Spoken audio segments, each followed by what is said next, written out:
Dito muna tayo sa Game 1. Caida ahead by just 1 point. Halalon misses the 3, grabs his own rebound, goes up and scores! Not giving up on the play, Giovanni Halalon after missing the 3-point shot, knowing that where the shot will go. Alam nga natin na if you are the shooter, you have the best chance. Kasi alam mo kung short yung tira mo or long. As another foul will be called here. The white shirts, 3-point lead here for Caida. Again, if you are Coach Yong Garcia, you have to be ecstatic. Yes, he has a lead as much as 9 points. Pero again, remember, you're battling the #1 seed. You're just down by 1 possession. At a lot of things can happen here in the fourth quarter. Yun yung gusto mo, dumikit. At sana, makasilat ka at the latter part. Marvin Hermosa smartly drawing the foul from his defender. 2 quick fouls here for the Tile Masters. So, tinan din natin yan. Baka pwedeng makapasok sa penalty kaagad ang Caida. So, Euromed can exploit that. Pero hindi papasok yung free throw ni Marvin Hermosa. Is usually a good shooter from the line, 77%. Second one for Mar. That misses as well. Rosado will get the rebound for Caida.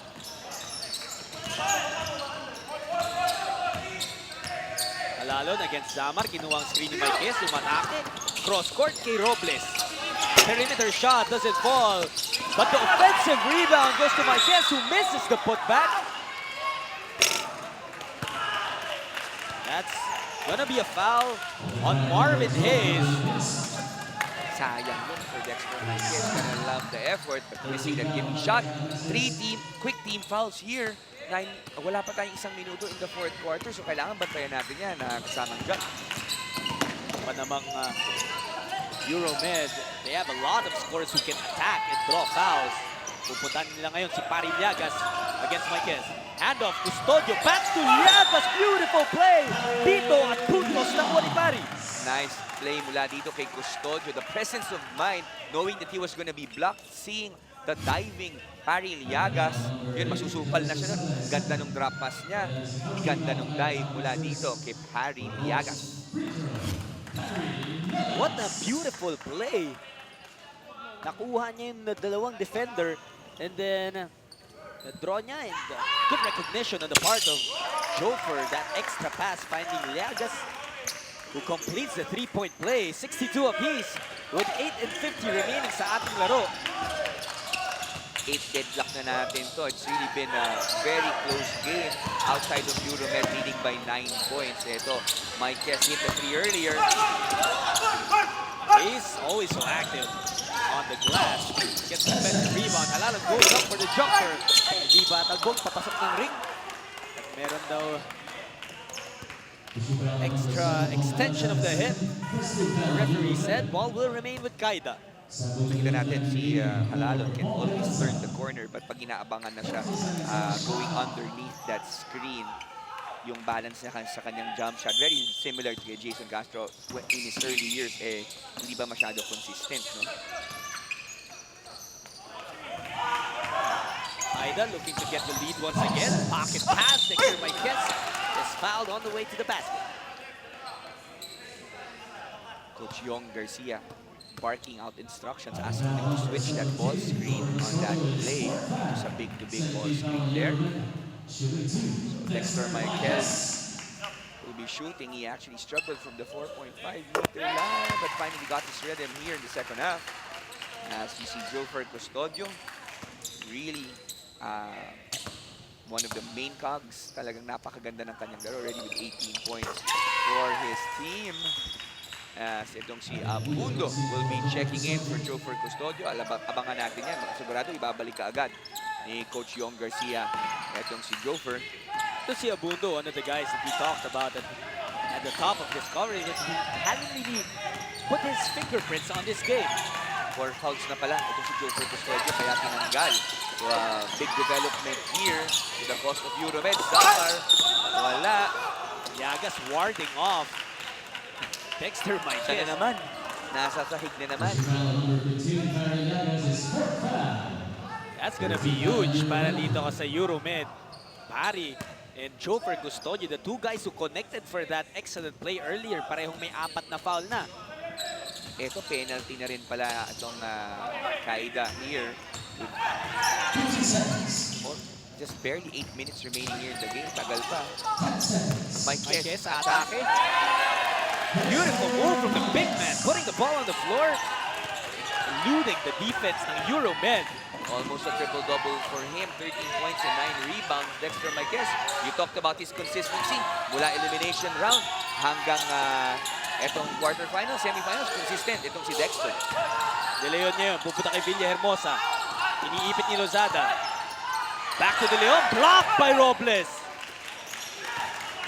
66-62, 7 and 15 remaining in the game. Gabol ang Euromed. Caida. Dexter Marquez, 3-pointers! That is good, and he is loving it. 69-62, thanks to Dexter Marquez. 5 straight points. Mula dito sa big guy. Take a look at this, the sidestep. Very nice mula sa big guy. And if that's not what he can do, he can also do this. Shoot from deep and give his team a 7-point lead. 4 teams have been eliminated and 4 remain. LA took a look at the playoff picture. And dito na nga tayo sa semifinals, best of 3 series. This is game 1 between Caida and Euromed. Oh, napakaganda na ating matchup. 4 have gone home. 4 continue. Caida, Euromed, what we're watching today. At ang next game natin, Jumbo Plastic kontra Santa Lucia. So again, very interesting ating semifinals. At kumbaga, do or die na for these teams. Euromed, they need a basket, trying to stop the bleeding dahil nga 5 straight points. Pinakawalan ni Dexter Marquez. Parilyagas tumatake sa ila, and the hook shot falls in. Very consistent Parilyagas here, already with 9 points to his name. Janos Lozada nakahanap ng puwang, rejected by Samboy De Leon. What a recovery on defense. Great defense mula dito kay Samboy De Leon, stepping up here. Look at this. Kala mo lusot na. But no, says Samboy De Leon. Get that out of here. At this point, let's hear from Mitch. Jotin, ani sa kampo nga ni Coach Mike Buendia, napansin niyo na rin nga na si Dexter Marquez being the source of energy for Caida. Kaya ang trust ni Coach Mike ay ibinigay niya sa kanya sa huddles nila kanina. Aasahan natin na kay Dexter din magre-revolve ang kanilang mga plays. Almost the whole 4th quarter siguro ngayon sa kampo naman ni Coach Yong Garcia. Kay Zamar din ibinigay ang responsibility to defend Halalon and no one else. Dito din nakikita natin ang tiwala ni Coach Yong sa kanyang players, saying na kung one-on-one, diretsuhin nyo na. Ito na ang chance nyo para makabawi. Challenge yourself by pushing up until the end. Balik sa inyo. Thank you very much, Mitch. Winning time. Oo. Itong report, si Samar medyo sinab na. So it looks like Abundo will be the one taking it to si Halalon. You see si Halalon, every time he uses a ball screen, ngayon go under ang depensa, forcing him to shoot from the outside. And so far, he has not connected from downtown. Itong si Halalon. Ito si inaasawa na rin ito ni Abundo. 5 seconds on shot clock ng Caida. Lozada will have to put this one up. Pero natapigan pa. And that will be a 24-second violation. Good stop mula sa Euromed. Great defense here from Euromed. And as long as they make sure na hindi mahawakan ni Giovanni Halalon ang bola, nahihirapan mag-execute itong Caida. So opportunity to chop the lead down even further here sa Euromed. Villahermosa having trouble. He gives it up over to Abundo. 8 on the 24 for Euromed. Abundo finds the cutting Cortez. Basket is good for Jam. Jam Cortez, just a brute strength for him. 7 points in this game, getting the contact and still connecting. Very simple pick and roll action. Dive, how many times have we seen that here from Euromed? Very simple pick and roll lang. Dive lang talaga itong mga big guys nila at ang ganda ng mga pocket passes na pinapakita dito ng ni Abundo. I like it when you say napakasimple because that really captures kung ano yung nilalaro ng parehong koponan. Caida and Euromed not getting too fancy with it. Just simple, effective basketball is what we've seen. And look at this. It's been an interesting and very exciting ball game. Just 2 points separating these two teams. Caida 69, Euromed 67. Halalon's jumper doesn't go. Talagang hindi lalabas ang mga guardia dito ng Euromed hanggang hindi mashoot ni Halalon yung outside shots na yun. Pero Terzo naman, taking matters into his own hands. Attacking the defense and scoring off the bat. Villahermosa against Halalon. He wants some space. He wants Cortez down low. That was closed out by Hayes, pero Llagas goes up and scores.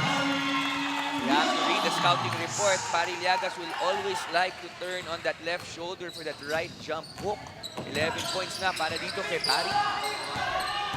He has brought his Euromed back within 2, pero Hayes sasagot ng 3. Marvin Hayes, his second triple of the game, giving some breathing room here para sa kanyang kupunan. They are up by 5. Shots have been falling in the fourth quarter. That is not good for Euromed. Hindi sila pwede makipagsagutan na ngayon. Abundo having trouble. His shot is blocked. Robles ang makakakuha, tumatakbo. Robles goes all the way! Basta open court, itong si Robles will always have the advantage. He is such an athletic guy and he knows what to do in transition. And the fans of Caida Tiles, excited na, nararamdaman na yung mga cheers nila inside the JCSGO gym. Pero wag daw muna, sabi ni Alvin Abundo. Alvin, after making that mistake earlier, agad siyang bumawi. You can talk about the supreme confidence of this guy. As you see, he is really stepping back, letting Halalon take a 3. And finally, Giovanni Halalon buries a 3. Sumugal doon ang Euromed kasamang Jat at pinagbayaran nila. Ito, leaving Halalon wide open. And yung reaction ni Gio, he pumped his fist, just really saying, sa wakas. Exactly. It's a 7-point lead para sa Caida. Llagas, atrasan ngayon si Hayes. Creating space, the hook shot, still solid para kay Pari. Left shoulder, Pari Llagas. Read the scouting report. Caida Tiles, next to Gio Halalon. In a good position, but not sure of a win. Halalon bumitaw ulit. That won't fall in. Cortez flies high for the rebound. Opportunity here for Euromed. They need to keep on running. Abundo, pinigay kay De Leon. Punta sila kay Llagas, who finds Cortez but fumbles the ball. That was huge. Yeah, para dito sa Euromed. Nice look mula kay Pari Llagas. Already has 13 points and 9 rebounds. All here in the second half. Terzo ngayon, kontra kay Villahermosa. 8 to shoot. Terzo for 3. Hits only the board. Cortez ang makakuha ng bola. Hinihingi ni Villahermosa. On the other end, he will attack the defense and finds a way to score. Got basket mula dito kay Mar. Stepping up here. Si Coach yung napapapasok na sa court as he tries to yell instructions to his boys. 2 minutes and 20 seconds na iiwan sa ating laro. And this is game 1, Caida versus Euromed. Halalon umatake, he finds Terzo wide open for 2. 5-point lead para sa Caida after that beautiful find from Halalon. Babalik ang Euromed kay Llagas kontra kay Hayes.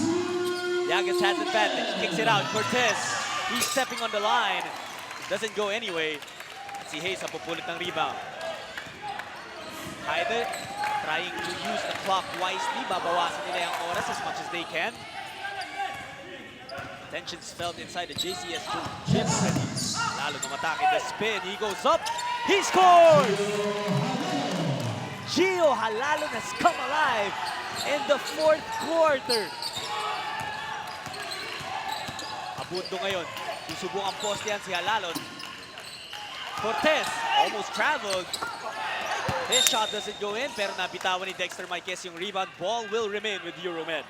Great defense here mula dito kay Marquez. Unfortunately, nadulas lang yung bola sa kanya. They are still up here by 7 points.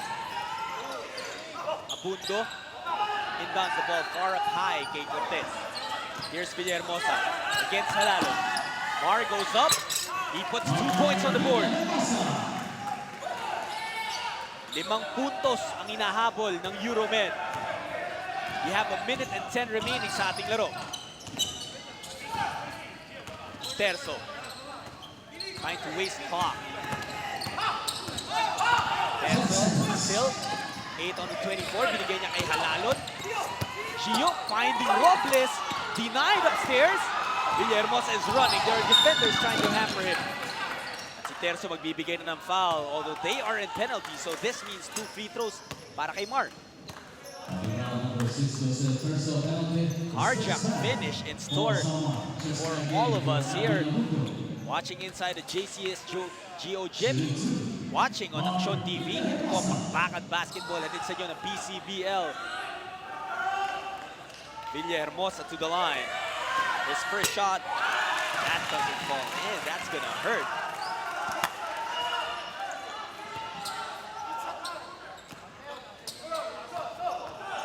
One out of 5 ito si Mar Villahermosa from the line. Can he make the second? Yes, he does. 4-point lead para sa Caida Tile Masters with 51.3 seconds remaining. And Coach Mike Buendia wanting to make sure na may mangyayari sa kanilang opensiba ngayon. Euromed will go and switch all screens here. They will not foul, so they will try to get a stop. Yan ang instructions ni Coach Younger. See, again, they still have a lot of time here. Around 2 or 3 possessions para sa kanila. So again, very critical for them to have this very important stop. Tsaka narinig ko, sabi rin ni Coach Yong is double immediately and deny the passing lane. So they're really trying to go for the steal. Hopefully they do. Timeout left for both teams, 1 each. There's a double. Eventually, that wasn't what they were gunning for.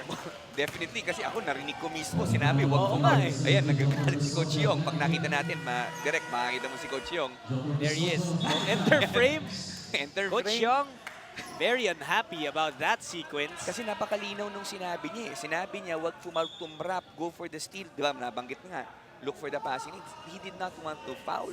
So, sometimes, miscommunication between players and coaches, it happens. So, critical free throws here for Giovanni Halalon, who has really exploded here in the second. Already with 18 points, 4 rebounds to his name. Alam mo, isa pang bagay din, dahil yung sinasabi mo kanina, ma-explosiveness ni Halalon. And he beat the double with his jab step and then his explode to the left. And siguro naisip ni Joker na instead of just letting him explode right to the basket, just give up a foul. 6 out of 7 from the free throw line here in crunch time. Para dito kay Giovanni Halalon.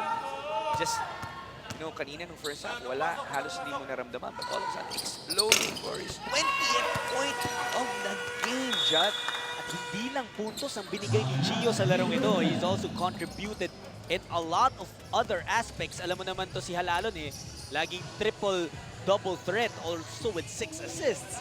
That's a lot of points that he has been responsible for. That's automatically at least 32 points. Certainly one of the gunners that he has on that team. Pero marami ka ring aabangan. There's Mar Villahermosa. Marillagas going up. He gets fouled. Alam mo ilang beses na ginagawa ni Marillagas turning on his left shoulder. Halos hindi pa natin nakakita nag-spin dun sa makabila. Yes. So ilang beses na yan. So again, I'm sure si Coach Mike Buendia napaalala na sa kanyang kupuna. But again, another opportunity. This is what you want if you're Euromed. Quick baskets as Marillagas converts the first. Hindi umaandar ang oras. They're chopping down to the lead. Tingnan natin if they go for the foul or they just chop and try to go for a steal in this possession. As Marillagas, no problem with those charities. It is just a 4-point game, so very feasible pa. At pwede pang makahabol dito ang Euromed. Pressure being extended to the backcourt by Euromed, pero nalusutan ang Caida with Halalon breaking the press. Nakaltasan nila ang oras. Halalon attacking with 8 on the shot clock. Hayes unleashes a 3. That's gonna hurt. If that doesn't fall, Abudok po ng rebound, gets it over to Villahermosa. He thought about stopping for 3. Closed out sa ni Joseph Terzo. Villahermosa muli. They need to attack now. Wala silang oras. They're down by 4. 12 seconds remaining. Villahermosa corner 3. That doesn't fall. And that will be all she wrote.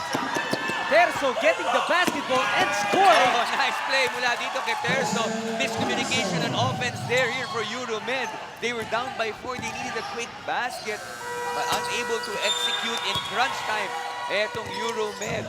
But number 1 seed survives a big scare mula dito sa Euromed. Caida proving that they deserve that number 1 seed, winning this game 87-81.